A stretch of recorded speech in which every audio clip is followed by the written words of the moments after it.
देखिए मैं ये कह रहा हूँ कि you have to differentiate places of worship act, Waqf act BJP government नहीं लाई है। नहीं मैं कुछ और कह रहा हूँ। Why is it continuing?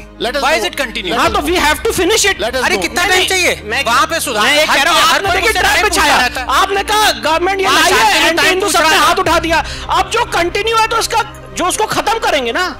आज वक्फ में अमेंडमेंट आया ठीक है, उससे हम लोग भी सेटिस्फाइड नहीं है, पर इसका ये मतलब नहीं है इसका। अब मैं आपको बताता हूँ डैमेज क्या हो। ये देखिए हम सब लॉजिकल है, एक ही फैमिली है तभी ये बात कर रहे हैं, है ना? कोई लेफ्टिस्ट नहीं है यहाँ पे। नहीं मैं कह रहा हूँ सिर्फ एंटी हिंदू बोल देना थोड़ा हार्श है। मैं क्यों बोल रहा हूँ? मैं भी सोच समझ के बोल रहा हूँ ना। जो आदमी हिंदुओं से ऊपर से डिस्क्रिमिनेशन नहीं हटा रहा है, आप उसको क्या कहेंगे?